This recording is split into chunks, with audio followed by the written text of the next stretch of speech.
Hello, viewers. It's another day on Broken Not Shattered, and like I will always say, it's wonderful to have you here in the studio again, or here again to listen to what we have for you today. We really want to appreciate you for being consistent with us and always coming week in, week out to be with us. Thank you so much for being with us. Um, we also want to thank our convener, Ike, who has continued also to be consistent in what we do here.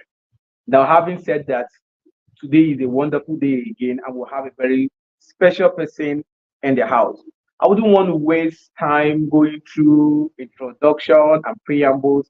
I would want to quickly go to the country, Nigeria, and bring in a lady whose mission is to help women live again. Now, I will introduce to you this woman who is from all the way from Africa, in Nigeria in Africa. Her name is Enifumi. Enifumi, you're welcome to the program. Please introduce yourself as you want the audience to get to know you. Enifumi, thank you. Yes. Thank you very much for Enifumi, I having know I me, may have not Obi. pronounced your name very well, but please bear with me. Thank you. It's all right. It's all right. Thank you so much for having me. You're My name welcome. is Enifome, right? I'm from Delta State, Isoko, actually from Delta State, and it's an honor to be here. Thank you so much for having me here. You're Well, welcome. I am just a minister of God. I am somebody who is submitted to the authority and the lordship of God, of Jesus Christ. And I'm a reformer. Basically, what I do is I reform. Anywhere I enter, it's reformation, it's transformation. So I function as an MC, a speaker, a coach, a brand strategist. I also have a foundation, and I founded the Live Again movement. But everything is tied to transformation, helping people build better lives, helping them live their best lives, helping them live and not exist, just basically helping them become better, whether it's people, whether it's events, whether it's organizations. So basically, that's who I am and that's what I do. But I help women live again, and I'm known as the Live Again coach, and that is one area of life that is an umbrella that just marries everything together. I help women live again, and it cuts across different aspects. But basically, a woman that is just existing and wants to truly live. Some people are smiling, they don't have true joy. Some people are empty on the inside. Some people are walking dead. It looks to people like they are alive and they're doing well. A lot of women are not living. And so that is my primary assignment, to help women live again. And yes, basically. Wow, that's a wonderful introduction. And Nipome Thank you help very much. women live again. Very striking. That's a very striking word. Help women live again. But before we continue, I want to encourage you to always follow us on Facebook, Instagram, YouTube. Like I said earlier, we are now on Spotify and on TikTok. Do well to follow us, subscribe, and click on the notification button. And then do well to also share to your friends. And Nipome, it's interesting having you today in the studio. Unfortunately, our main host, who is the convener of Broken Nursery, is on vacation. Ike, a very wonderful man, and he would have loved to hear from you. But all the same, we here in Broken Nursery, we work as a team, and we're always grateful each time we have our guests. You're one of the very beautiful soul we are having interaction with this period of time. And I must say, we are pleased to have you in the studio. Thank you and welcome once again. And if I may, Thank you. in your introduction, you said you help women live again, and that is quite striking. Can you tell us how this live again came about? How did you conceive this idea of live again? What prompted you to get into this, and how has it been? Oh, okay.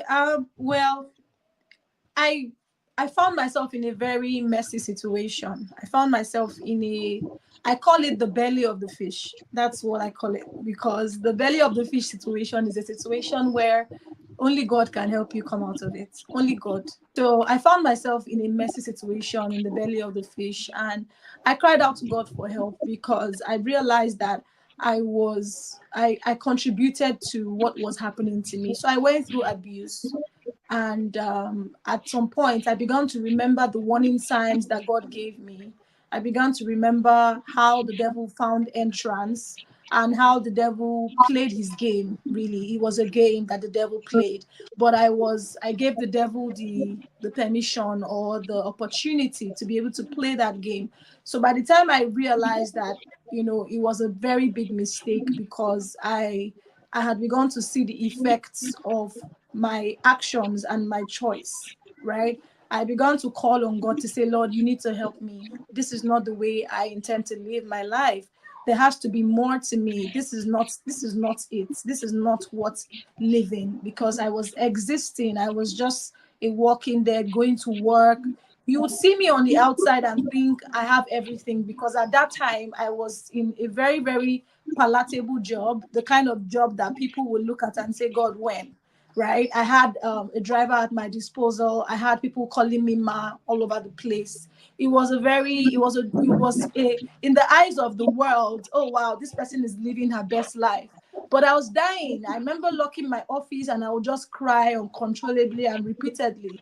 This was Mm, my norm. I would cry, I would clean my eyes, I would just bounce and go out like, oh, nothing is happening. But I just kept, it was a circle, a never ending cycle of tears, guilt, shame, emptiness, lack of significance, fear. It was just a lot of negative emotions and negativity. So I began to really call to God to say, God, there has to be more, right? I need you to bring me out of this pit. And in the midst of that pit, I heard the words, I have loved you with an everlasting love. And so my healing journey started. And I mm, realized that even the way I saw God was different because of my upbringing, my experiences, my environment, things I went through. So I used to see God like, I don't know, like someone that's punishing me for my sins, someone that just marks mm, register and says, oh, wrong, fail, pass, this, I'm going to punish you today, that kind of thing. So by the time I began to now call to God again, he said to me, I have loved you with everlasting love. And he introduced himself to me as love.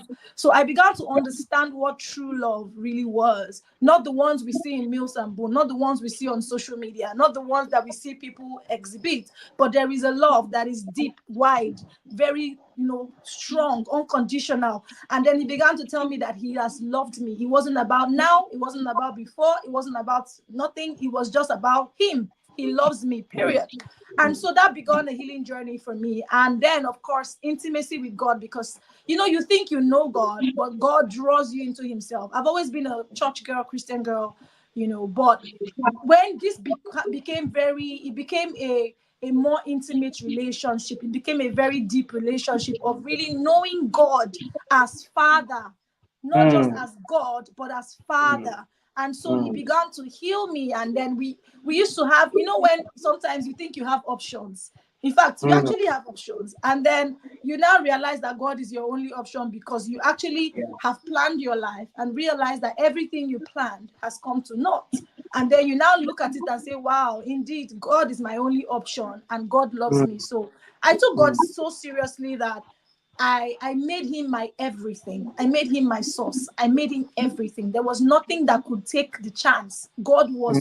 I instituted God as Lord, no longer just Savior, but he was now my Lord, which means whatever he Wow. says, I do. It was more like I became a handmaiden of the Mm, Lord.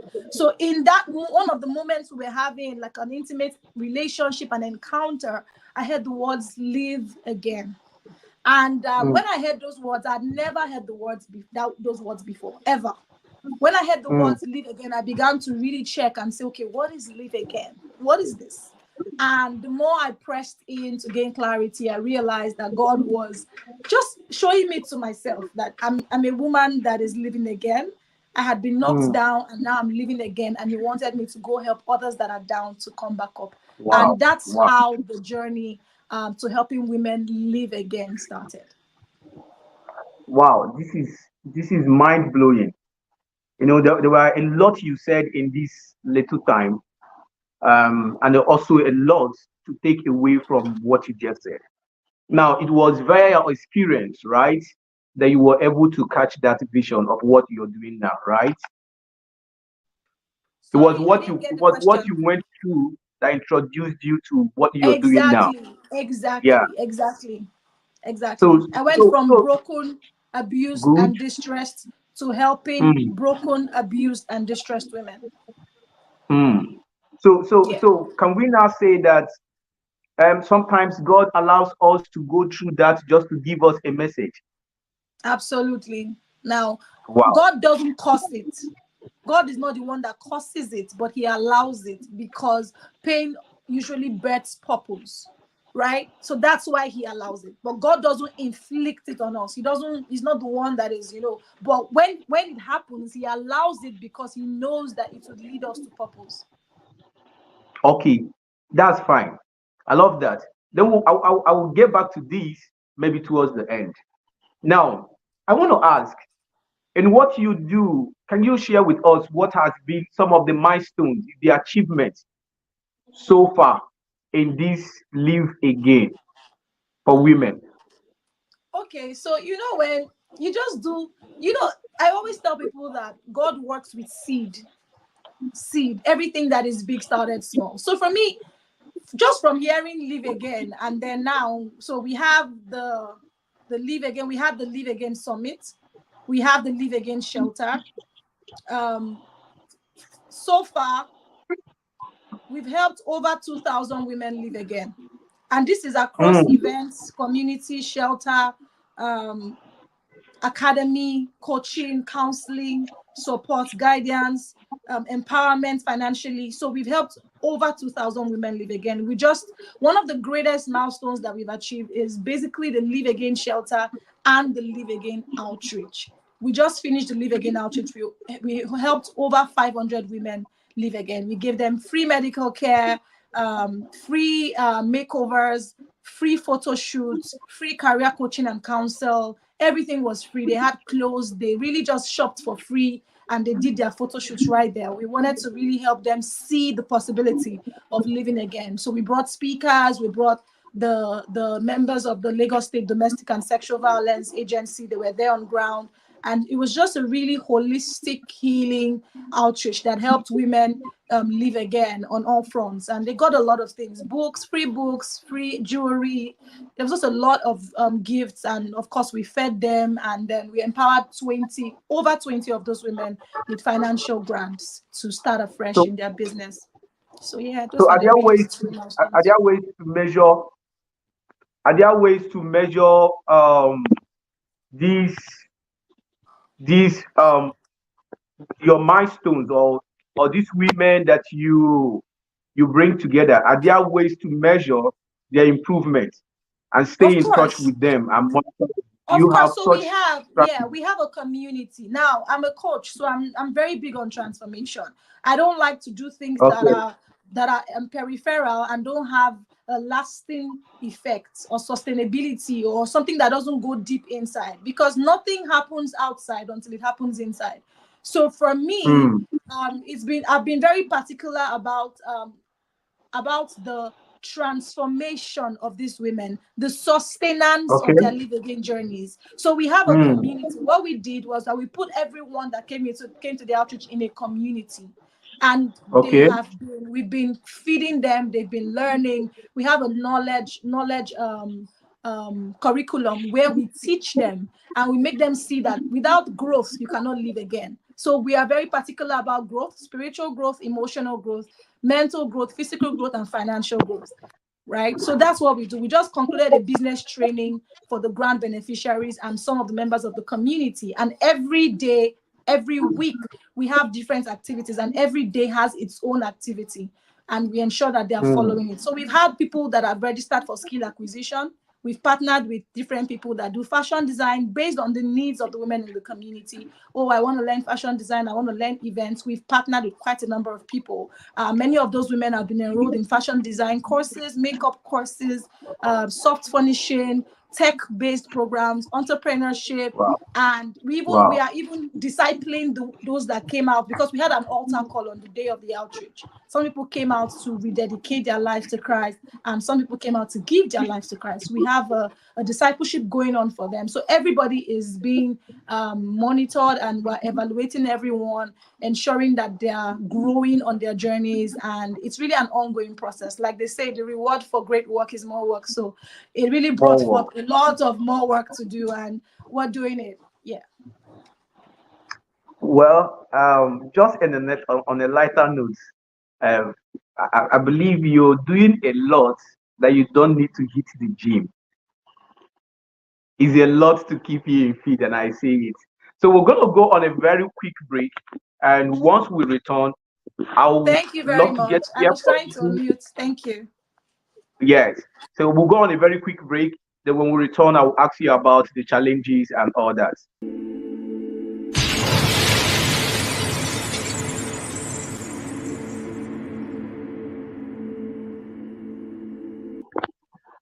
And if I may, good to have you. We went on a short break there. Now we are back. Thank you. We just want to have what has been your challenges so far? What was that very dark moment for you? Even after you have conceived the vision and you're running with it, and why you're running with it, can you share with us the milestone of your challenges so far? Hmm. I can never forget when our landlord gave us a quick notice for our Live Again shelter. If you live in Lagos, Nigeria, where I live, getting an accommodation is a lot. The whole process of even finding your choice, and then the ridiculous requirements sometimes, and all of that. So it wasn't something that I thought I was going to have to deal with, because that was settled. And then all of a sudden, the landlord says, "Oh, he's giving everyone in the apartment quick notice, or in his apartment." And it affected us, of course, and we had to leave. And that moment, to be very honest, what I wanted to do was pack all the things in the shelter and put it Hmm, in one store in my house, because hmm, there's sometimes challenges come at the wrongest time, because at that time I was in a place where it was like, let me not add this one, please. I can't deal right now. But I just went back to God again. That's the thing. When God gives you a vision, it's really about his vision. So I went back to say, Lord, this thing has happened. This is what I want to do. What are you saying? And I kept asking. And then finally he spoke that I shouldn't end the Live Again shelter. I should just find a new location, and I should even go and look for a bigger apartment. I'm like, what? But we're able to do that. It was very challenging. We had to do crowdfunding, and it was very stressful.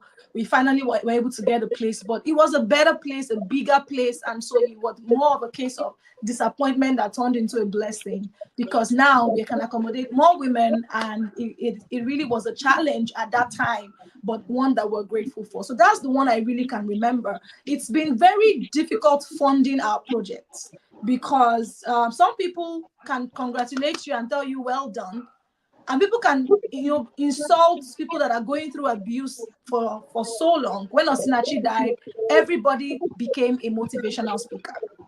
Everybody was saying, why didn't she leave? Oh, she should have left. Oh, this, all these women. And then I asked the question, if she had left and she came to your house, would you have housed her, and for how long? Yeah, so those are our major challenges.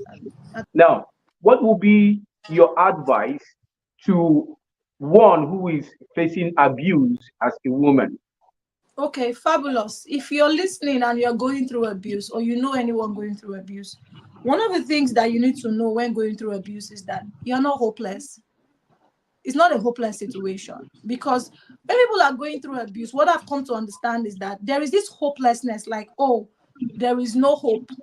This is the life that I'm supposed to live, especially when that person is not privileged enough, or maybe their family is not here, or the man has been, because what abusers do is that they strip their victims of every sort of strength and anything that can give them some sort of strength. So sometimes there's financial abuse. They stop giving, they'll say you cannot work. I'm the only one that can give you money, or you're working, they're saying bring the money.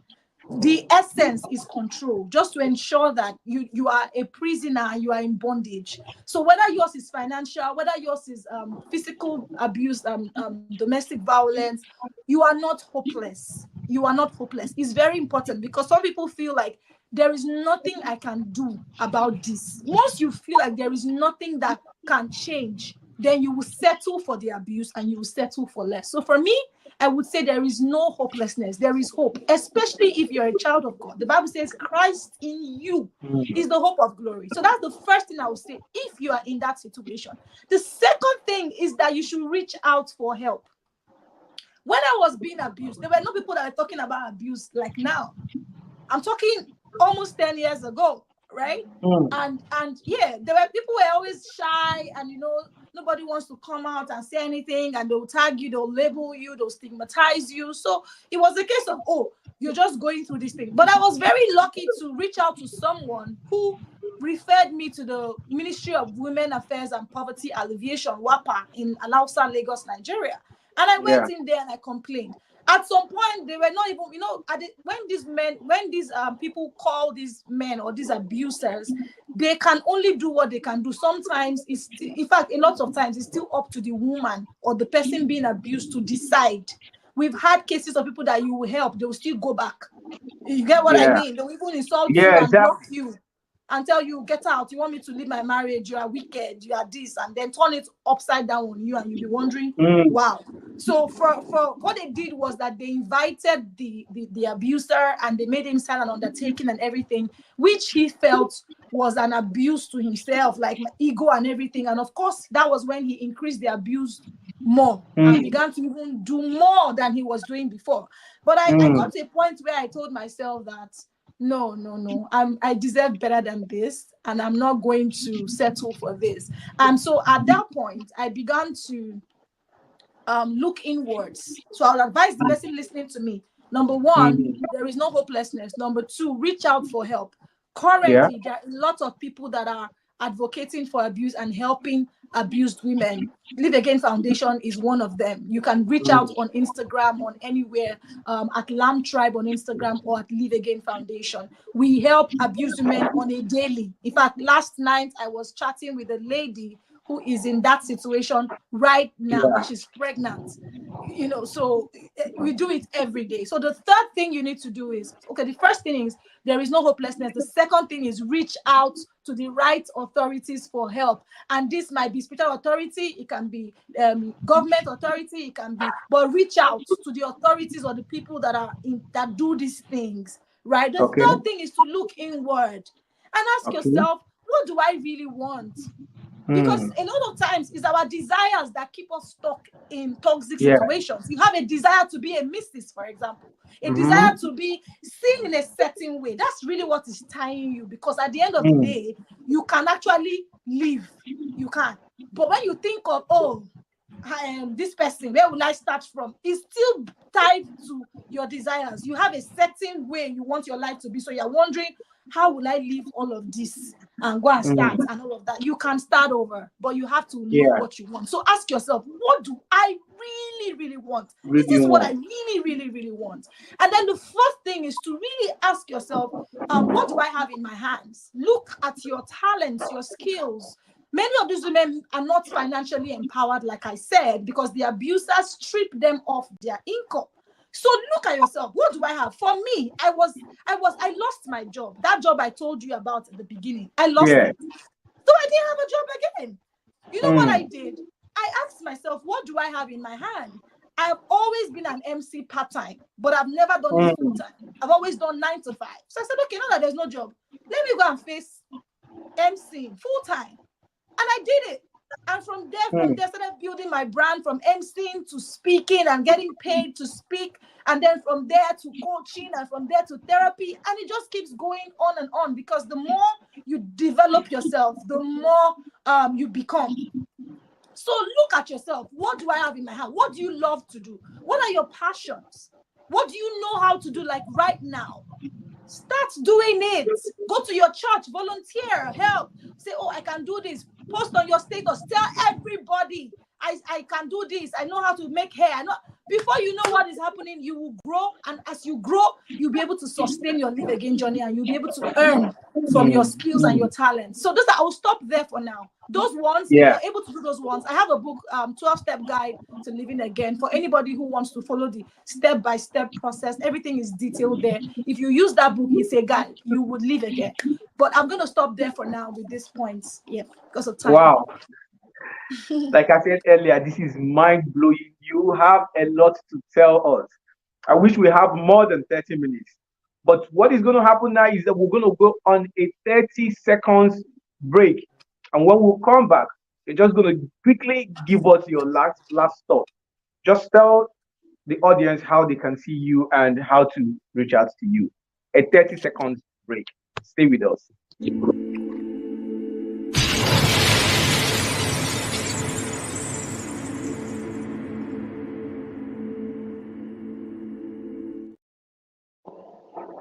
And if for me, you're just a very phenomenal person. Very, very phenomenal. You have a whole lot doing. Just before we leave the studio, before I let you go, just quickly give us your last thoughts and then tie it with how you want the audience to reach out to you for people who have these issues. But in your last thoughts, I want you to draw a focus on it was a challenge for you starting this. What would be the advice you would give to one who is out to run a mission, a movement, a business, whatever? People might say, okay, we're not in abuse, it is not for us. But how about the challenges you've encountered? What advice would you give to one who is wondering, how do I go about it? And it's almost like the person is in a fix. Just your last thoughts. Okay, so my last thoughts will be, if you have any good work in your heart that you want to do, your first step is obedience. Obedience. It sounds very cliche, it sounds very ordinary, but that is all you need. By the time you move, everything you need is in your moving, but you need to move. Start with someone. Start. There is a now part. There is a now aspect of your vision. There's always a now. What can you start doing now? If it's about widows, there is a widow in your neighborhood, I can guarantee you. There's a widow in your church. So start with that one person that God said. My own started from after I kept hearing live again and everything. I think one day I was going to work and he said, pay this person's school fees. And that was the person's school fees I paid. So there's an instruction. There is a nudging you have right now. Do it. Mary told the disciples, whatsoever he tells you to do, do it. So your first step now is obedience, right? And secondly, because you are feeling like God is calling you to do something, doesn't mean you should not be qualified for it. What do I mean? We say that God does not call the qualified, he qualifies the called. What it means is your calling will place a demand on you to learn certain things, to build capacity for the calling. Even if it's YouTube or Google, go there, how to help a widow, how to whatever, learn. He qualifies you through learning, through your experiences, through these things that you're doing. So do and learn. And then for the person that is going through challenges and saying, oh, it's easier said than done, and oh, these things that she's saying, I'm not being abused, just like you said, I would say to that person that change your perspective, because perspective is what makes the difference, right?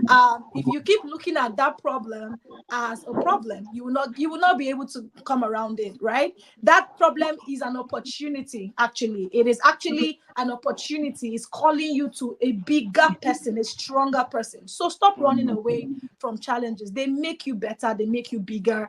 If you're able to go through it and not jump and pass, you will come out on top. But if you jump and pass, you will meet it in the front. So face it. Don't run away from it. Face it. Change your perspective about it, and you will come out on top of it. Wow.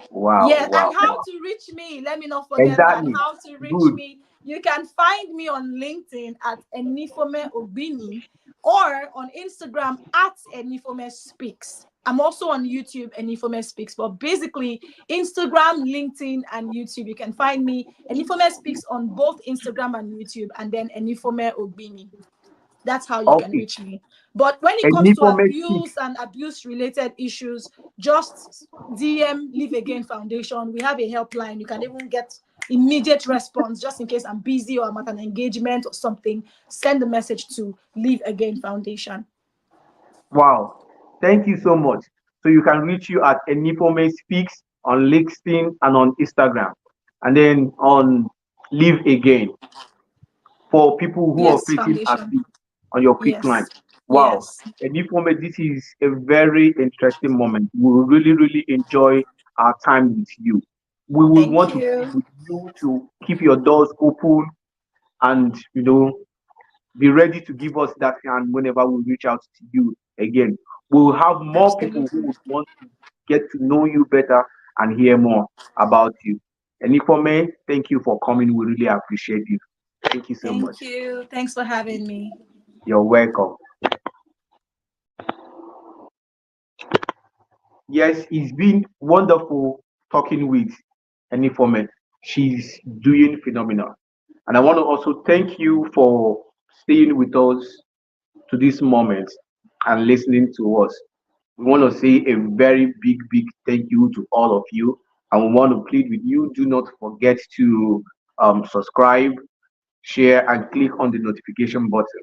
And also follow us on different platforms: Facebook, Instagram, YouTube, TikTok, and on Spotify. And be there each time we post so that you could get to hear us. I want to use this opportunity to thank all the members of this crew, of the crew who are back end and ensuring that we run a very successful podcast week in, week out. And at the same time, thank you to Ike, who has also been there ensuring that this vision does not capitulate. We want to say to our viewers, thank you for being with us and stay tuned.